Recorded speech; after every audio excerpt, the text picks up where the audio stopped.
قلمي يشاركني الكلام يشاطرني المحبة والهيام وينثر شعره درا مضيئا لصحب طيب.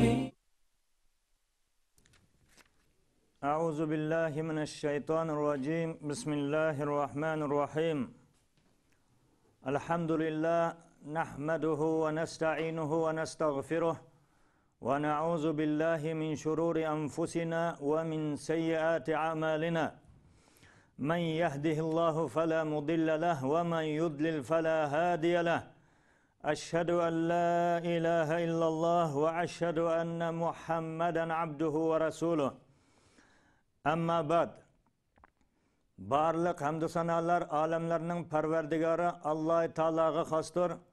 Payg'ambarimiz Muhammad Mustafa sallallohu alayhi va sallamga, oila a'zolariga va u zotga go'zal axloq bilan ergashgan barliq mu'min musulmon qarindoshlarga Allohning salomi va barakoti bo'lsin.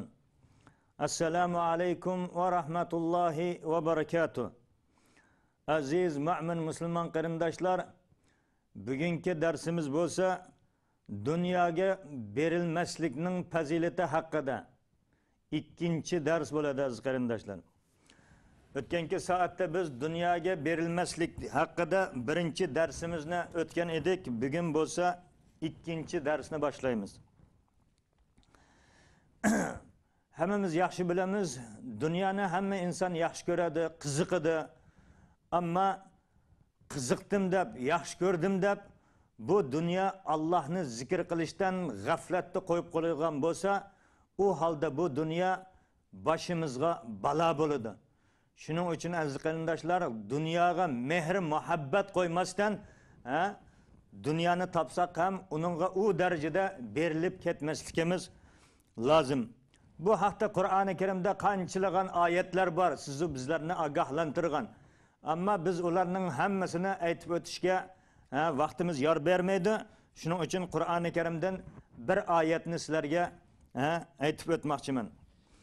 A'udhu billahi minash shaytonir rojim. Bismillahir rohmanir rohim. Wadrib lahum masalal hayatid dunya kama'in anzalnahu minas sama'i fakhtalata bihi nabatul ard فأصبح حشيما تزروح الرياح وكان الله على كل شيء مقتدرا.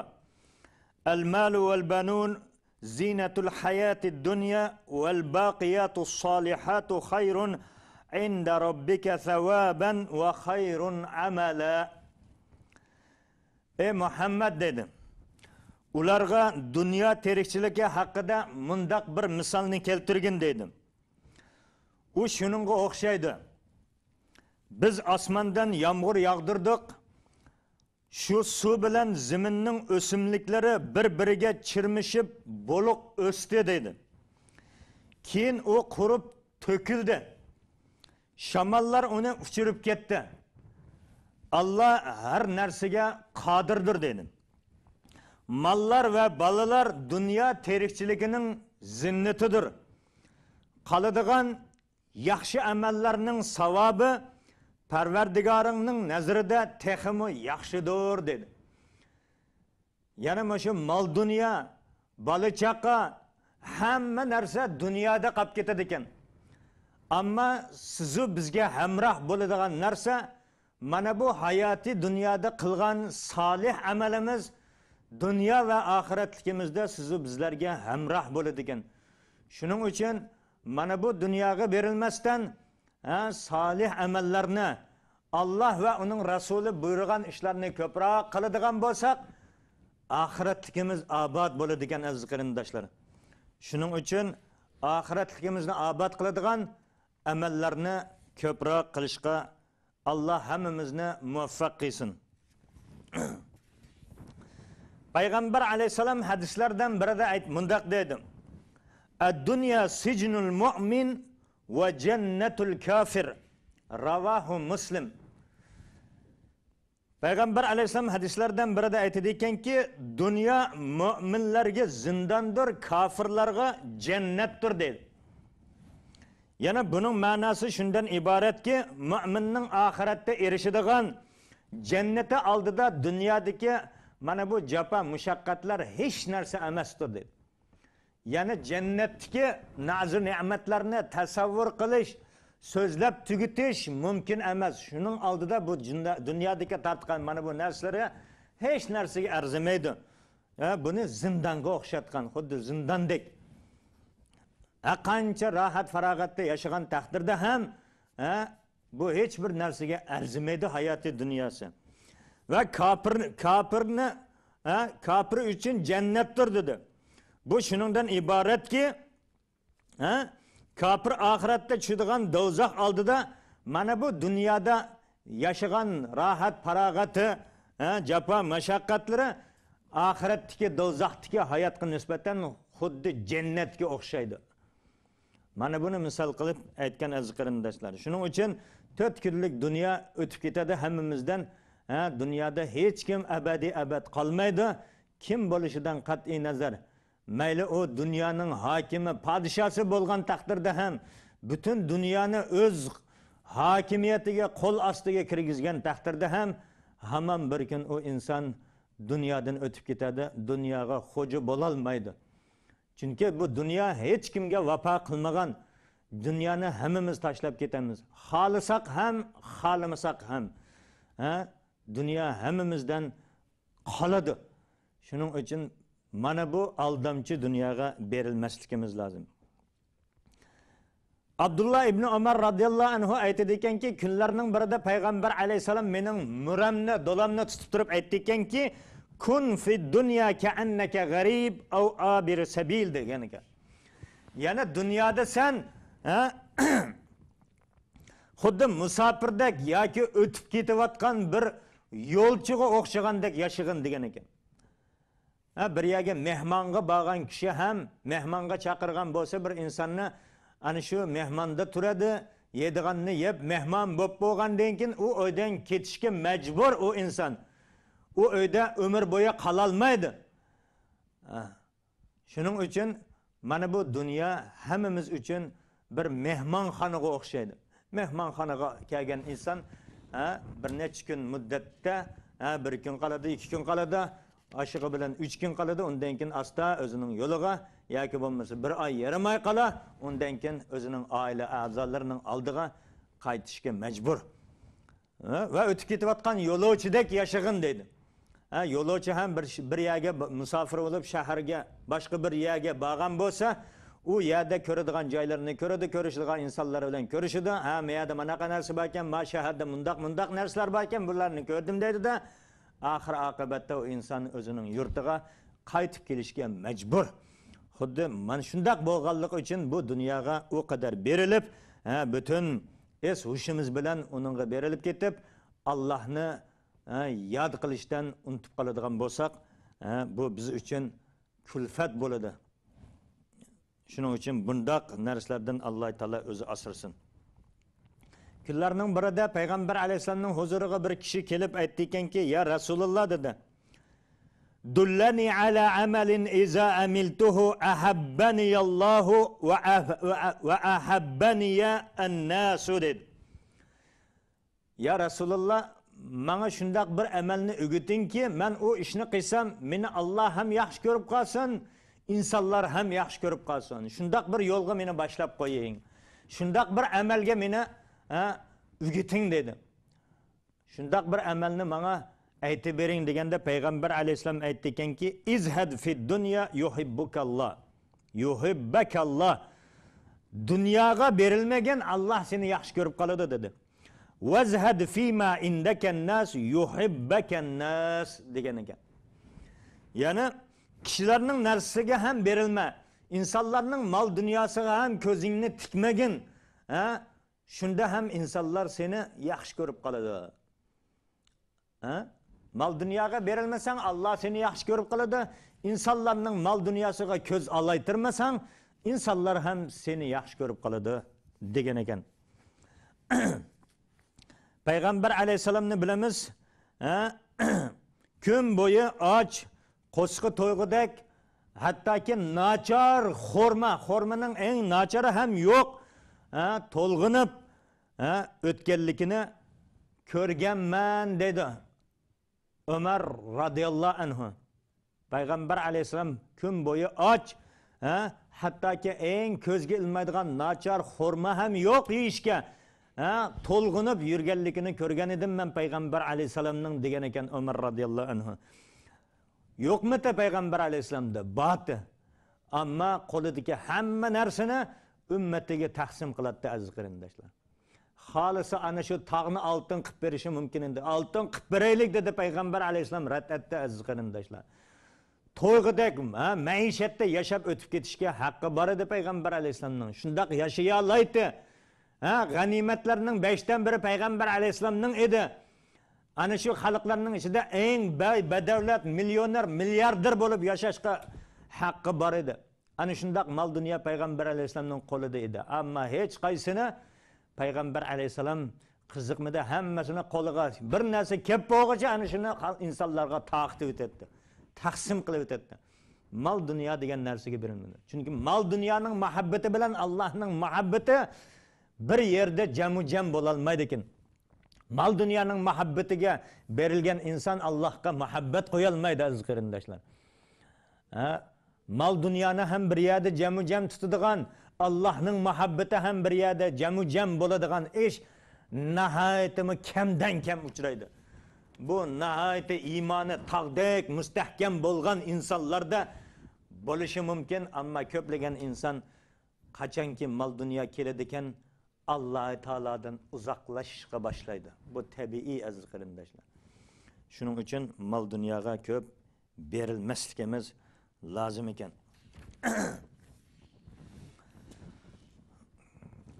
Sahl ibn Sa'di as-Sa'idi radhiyallohu anhu da rivoyat qilingan hadisda Payg'ambar alayhisalom mundaq degan ekan: "Law kanat ad-dunya ta'dilu 'inda Allohi janaha ba'udatin ma saqa kafiran minhu sharbata ma'in." dedi. Agar dunyo Allohning nazarida pashining qanitishchilik e'tiborga ilingan bo'lsa edi dedi. Kafirlarga bir yutum suv ham bermagan bo'ladi dedi. Alloh taolaning dargohida, Alloh taolaning nazarida mana bu mol dunyoning hech qanday qadr qimmati yo'q aziz qarindoshlar. Qadr qimmati bo'lgan taqdirda mana shu Alloh taolaga osiylik qilayotgan, Alloh taolaga qilich ko'tarayotgan, Alloh taolaga o'q chiqarayotgan, osiylik qilayotgan mana bu kafirlarga bir yutum ham suv bermagan bo'ladi. Ammo mol dunyoning qadr qimmati bo'lmaganligi uchun mana bu mol dunyoni kafirga ham beryapti Alloh taolo, mu'min musulmonga ham beryapti. Chunki bu narsa imtihon uchun beriladi, sinoq uchun beriladi. Mana bu narsa bergan nozi ne'matlarimga shukr qila olaydimi? Bermaganimga sabr qila olaydimi? Qanoat qila olaydimi deb hammani Alloh taolo imtihondan o'tkazadi. Mana bu dunyo eglak misoli o'xshash. Eglakda ana shu imtihondan suzilib oxirida eng kuchliklari, baquvvatliklari, iymonlik, e'tiqodlik insonlar ana shunda qoladi. Boshqalari hammasi ana shundan o'tib ketib qoladi aziz qarindoshlar. Imtihondan o'tib ketib qoladi. O'talmay qoladi. Shuning uchun mana bu dunyoga berilib Allohning zikridan g'aflatda qolmasligimiz lozim. Allohga toat ibodat qilishdan g'aflatda qolmasligimiz lozim. Allohni zikr qilishni, Allohga toat ibodat qilishni birinchi o'ringa qo'yib, mol dunyoni ikkinchi o'ringa qo'ysak, ana shunda biz oldingi sahobalarning martabasiga erisha olamiz, yetishishimiz mumkin aziz qarindoshlar. Payg'ambar alayhisalom hadislardan birida yana mundaq deydi: "La tattakhidu ad-day'ata fatarghabu fid-dunya." Ko'p mol dunyo yig'ib olmanglar dedi. Yig'ib oladigan bo'lsanglar dunyoga berilib ketib qolasizlar. Bu mol dunyo insonni halokatga uchiradigan narsa ekan. Mana shu mol dunyoni joyida sarflay olsa, Alloh rozi bo'ladigan yo'llarga sarflay olsa, uning hukmi boshqa. Ammo ko'plagan insonlar mol dunyoda kelgandan keyin iymondan uzoqlashib ketib qoladi. shaytoniy havoya havaslarga berilib ketib qoladi. Shuning uchun mana bundaq narsalardan saqlanmag'imiz lozim. Mal dunyo kelganda ana shuni joyida Allohning yo'liga sarflayoladigan mu'min muttaqi bandalardan bo'lishga harakat qilmag'imiz lozim aziz qarindoshlar. Oxirida mana bu hadis bilan so'zimni tugatmoqchiman aziz qarindoshlar. Qala Rasululloh sallallohu alayhi va sallam: "Inna likulli ummatin fitnatan, fitnatu ummati al-mal" degan ekan Tirmizi rivoyat qilingan hadisda. Har qanday ummatga bir fitna keladi. Alloh taolo bütün Adem alayhissalomdan tortib ta hozirgacha bo'lgan bütün ummatlarni ma'lum bir narsalar bilan fitna qilib, fitna bilan sinagan. Ba'zilarini mal dunyo bilan, ba'zilarini xotinbozlik bilan, ba'zilarini boshqa narsa bilan har bir ummatning o'ziga yarasha fitnasi bo'lgan. Ya'ni imtihoni Alloh taolo tarafidan siniladigan bir imtihoni bo'lgan dedi. Ammo mening ummatimning fitnasi mal dunyodir dedi payg'ambar alayhisalom. Mening ummatimni Alloh taolo mal dunyoning fitnasi bilan sinaydi dedi. Qanchalagan insonlar bor mana shu mal dunyoga berilib, nihoyatimi haq yo'ldan ezib ketadigan insonlar bor. Kunlarning birida Musa alayhisalom bir yezidan o'tib ketayotgan chog'da bir inson qumning ichiga nima qilib olib, ichiga kirib olib o'tdagan ekan. Nima bu yerda o'tdan chiqmamsa desa, hatta kiyishga kiyimim yo'q. Avrat joyim ochilib qoladi, avrat yerim ochilib qoladi deb. Shunda Alloh taologa Musa alayhisalom duo qildi ekanki: "Ey Robbim, mana bu insonga boylik ato qilgin. Mana bu insonni mana bu kambag'allik nimasidan qutqarg'in" deb duo qilgan ekan. Payg'ambarning duosi bilan Alloh taolo mana bu insonni bir boy insonlar qatoriga, Allah qodir hamma narsaga boy insonlar qatoridan qilib qo'yibdi. Shuning bilan yana bir yillar o'tib, yana bir mana shu nimadan yezidan o'tganda bir insonni ko'rgan ekan. Bu inson nihoyatimi boy, hattoki ana shu kambag'allarning holidan xabar olmaydigan, ana shu quduqqa ham o'zi nima qilib, kambag'allarning suv ichishiga ham yo'l qo'ymagan mana shunday holatga kelib ketibdi. Ey Robbim deb ki Musa alayhisalom tavba qilgan ekan. Men sening ishingga aralashib xato qilibman Robbim, meni afv qilgin, gunohimdan kechgin deb. Mana shunga o'xshagandek ba'zi insonlarni mana bu boylik haq yo'ldan uzoqlashtirib qo'yadi ekan. Shuning uchun boylik kelganda inson o'zininki maydonda sabit tura oladigan insonlar nihoyatimi oz. Kunlarning birida Umar ibn Xattob radhiyallohu anhu payg'ambar alayhisalomning xotini bo'lgan Zaynab binti Jahshga xazinadan mol o'vatibdi. Shuning bilan o'tirsa odamlar Zaynab onamizga mol dunyo kelgan ekan, bu nima mol desa, buni xalifa sizga avatdi deganda Zaynab onamiz xalifaning gunohini Alloh taolo kechirsin degan ekan. Shunda mana bu mollarning hammasini bo'lib taqsim qilib, ana shu kambag'allarga, yetim yesirlarga taqsimlab avatib berib, oxirisida duo qilgan ekanki: "Ey Robbim, bu mol dunyo bo'lsa sendan Ömer yana bir qitim menga bundaq mol dunyo avatishidan o'zing saqlab qolgin, o'zing to'sib qolgin" deb duo qilgan ekan. Oldingi sahobalarning ayollari mana shundaq mol dunyodan o'zini olib qochgan. Chunki mol dunyo bu fitnadan iborat ekan. İnsanlarni yo'ldan ozdiradigan narsalardan iborat. Ammo hozirgi zamonda qaraylik, bütün insonlar mana bu mol dunyo uchun boshqalarni o'ltirib, nahaq qon to'kayotdi. Qanchalagan insonlar mazlum holatda o'lib ketyapti, boshqalarga qurbon bo'lib o'lib ketyapti. Mol dunyo mana shunday yomon narsa ekan. Mal dunyoning fitnasidan Allah barchamizni o'zi asragan bo'lsin. Bergan mal dunyosini ham Allohning yo'lida sarflaydigan solih qullardan qilishligini Alloh taoladan o'tinib so'raymiz. Allah hammamizga rahm shafqat qilsin, iymonda, islomda sabit qadam qilsin, iymondan, islomdan ajrab ketmaydigan, o'lguncha sabit turadigan mo'min muttaqi bandalardan qilishini o'tinib so'raymiz. Keyingi darsimizda uchrashguncha xayr, aman bo'linglar. Vassalomu alaykum va rahmatullohi va barakatuh. يشاركني الكلام يشاطرني المحبة والهيام وينثر شعره درا